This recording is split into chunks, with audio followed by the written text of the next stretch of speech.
Everyone, welcome back to the workshop, and today is just a quick shop update of what I've got going on in here.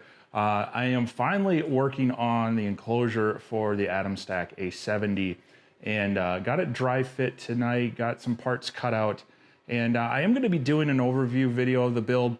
Not sure how step by step, but enough that someone could follow along and build it after I'm done.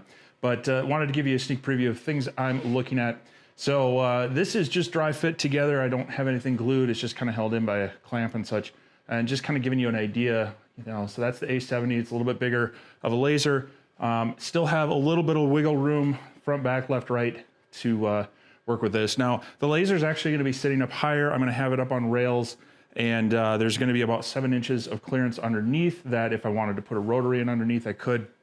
And I also want to have a bit of a downdraft.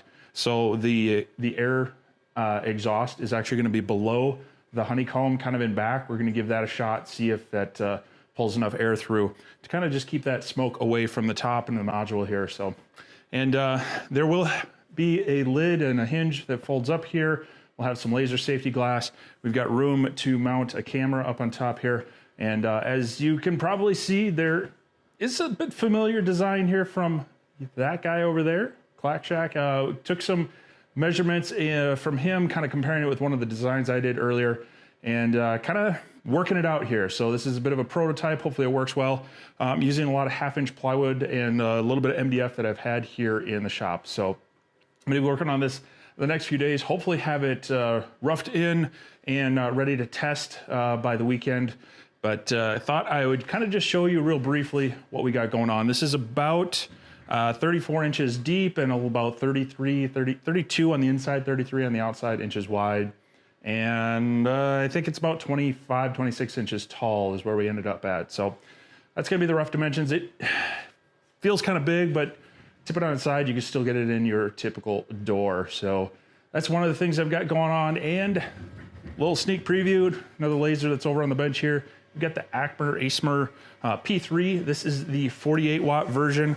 It is switchable down to 24. So as you can see there, hopefully I was doing a little bit of camera calibration with this one. One little sneak preview of one of my pluses on it. This is the calibration card for doing the camera. What I like about it is, if you see here, it's actually on this kind of 3mm or 1/8-inch foam board, which is nice that it's calibrating the camera at more of a typical surface we're going to be using. A lot of times we're cutting 1/8-inch or 3mm material with those lasers. So it's really cool to see that rather than a flat sheet of paper, because even that little bit of a difference is going to make your camera be slightly off. So cool that they're adding it in there. I'll be doing some testing with that one, and we'll get the initial review video out on that as soon as we can. I know there's a lot of people looking at lasers and such, maybe for Christmas and Black Friday sales. So try to give you my impressions on it. If you have any questions or things you want me to test with it, go ahead and leave a comment down below. If you got any questions or comments or ideas or whatever about the enclosure, go ahead and leave that comment as well. Otherwise, I'll keep doing some of these updates in between.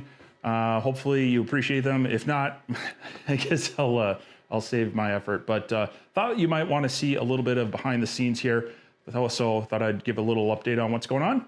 So we will catch you soon. If you are new here, check out my channel. Got a lot of stuff about lasers. We've got stuff on CNCs. We've got stuff on 3D printers. I do a lot with general woodworking and such as well. But we just kind of have fun. I try to give some product reviews, some instructional stuff, some projects and inspiration. And then on Sunday nights, do a live stream with David from the Clack Shack. We hop on at 7 p.m. Central. We share a little bit what's going on, but we take that time to answer people's questions. A lot of people have questions about their lasers, CNCs and whatnot, and we try to help out, answer questions. And so check that out as well. I'll have links down to his channel and that below. Otherwise, I'm gonna get back to work, and we will catch you soon. Thanks for watching, and I hope you get in your workshop and make something too. We'll see you soon.